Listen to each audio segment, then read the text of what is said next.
Hey guys, welcome back to my channel. So ఈరోజు జరిగే match వచ్చేసి ఎస్ఆర్హెచ్ వర్సెస్ జీటీ. పాయింట్స్ టేబుల్లో 14 points ఈక్వల్గా ఉన్న టీమ్స్. ఎస్ఆర్హెచ్ వచ్చేసి సెకండ్ పొజిషన్లో ఉంటే జీటీ వచ్చేసి థర్డ్ పొజిషన్లో ఉంది because of the net run rate.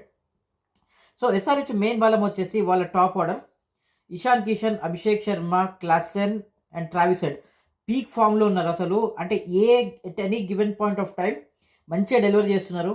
వాళ్ళు అవుట్ అయిన తర్వాత కూడా నితీష్ రెడ్డి ఇన్నింగ్స్ని చాలా స్టేబుల్ చేస్తున్నాడు.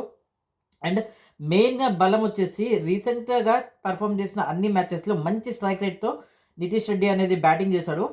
ఒక ఆల్రౌండర్గా ఎంత అయితే ఎఫర్ట్ పెట్టగలడో నితీష్ రెడ్డి అంత పెడుతున్నాడు కాబట్టి వాళ్ళ మిడిల్ ఆర్డర్ చాలా స్ట్రెంత్ ఉంది. వెరస్ జీటీకి కూడా టాప్ ఆర్డర్ చాలా మంచి ఫామ్లో ఉన్నారు. గిల్ అండ్ సాయి సుదర్శన్ మంచిగా పర్ఫామ్ చేస్తున్నారు. మెయిన్గా సాయి సుదర్శన్ వచ్చేసి సెకండ్ హాఫ్లో మంచి కన్సిస్టెన్సీతో బ్యాటింగ్ అయితే చేస్తున్నాడు. అండ్ జాస్ బట్లర్ కూడా పీక్ ఫామ్లో ఉన్నాడు. ఇనిషియల్గా సఫర్ అయినప్పటికీ తర్వాత మంచిగానే కంబ్యాక్ అయితే ఇచ్చాడు జాస్ బట్లర్. అండ్ వీళ్ళు మెయిన్గా టాప్ 15 కంటెండర్స్ లిస్ట్లో వీళ్ళు జీటీ నుంచి 3 ప్లేయర్స్ ఉన్నారు, ఎస్ఆర్హెచ్ నుంచి 4 ప్లేయర్స్ ఉన్నారు. సో దాన్ని బట్టి అర్థం చేసుకోవచ్చు ఈ 2 టీమ్స్ ఎంత డామినేట్ చేస్తున్నాయో. అండ్ మెయిన్గా వాళ్ళ బౌలింగ్ అటాక్స్ కూడా చాలా బాగున్నాయి. ఎస్ఆర్హెచ్కి ప్యాట్ కమిన్స్ ఉన్నాడు, దిల్షాన్ మధుశంక అడిషన్ కూడా చాలా స్ట్రెంత్ అనేది చెప్పుకోవచ్చు. అండ్ నెక్స్ట్ వచ్చేసి ఈశాన్ మలింగా కూడా మంచి ఫామ్లో ఉన్నాడు. వేరే జీటీకి వచ్చేసి రబాడా ఉన్నాడు, వాళ్ళ మెయిన్ పేసర్ సిరాజ్ ఉన్నారు. బోత్ ద టీమ్స్ ఈక్వల్గానే ఉన్నాయి. బట్ వన్ మేజర్ డిఫెక్ట్ ఏంటి అంటే ఎస్ఆర్హెచ్కి అహ్మదాబాద్ పిచ్ అనేది అంత కలిసి రాదు.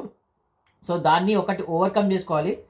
మెయిన్గా ఈ టీమ్స్ జీటీ వచ్చేసి లాస్ట్ 4 మ్యాచెస్లో 4 గెలిస్తే ఎస్ఆర్హెచ్ వచ్చేసి 4 మ్యాచెస్లో 3 మాత్రమే గెలిచింది. సో ఇద్దరిని ఏ టీంని తక్కువ చేయలేం. ఎందుకంటే at any given point of time SRH batsmen కనుక మంచిగా డెలివర్ చేయగలిగితే గనక ఎస్ఆర్హెచ్కి విన్ పక్కా అవుతుంది. ఎందుకంటే దిల్షన్ మధుశంక అడిషన్ కూడా వాళ్ళకి చాలా ప్లస్ అయ్యే ఛాన్సెస్ ఉన్నాయి. ఎందుకంటే బాల్ని బోత్ ద వేస్ స్వింగ్ చేయగలిగా అంటే మంచి అబిలిటీ దిల్షన్ మధుశంకకు ఉంది. అండ్ ప్యాట్ కమిన్స్ వచ్చిన తర్వాత ఆ టీం అయితే టాప్లో కూడా వెళ్ళడం చూసాం. సో ఏ టీం అయితే గెలుస్తుందో ఈరోజు వాళ్ళకి టాప్ ప్లేస్ అనేది సెక్యూర్ అవుతుంది 16 పాయింట్స్తోని.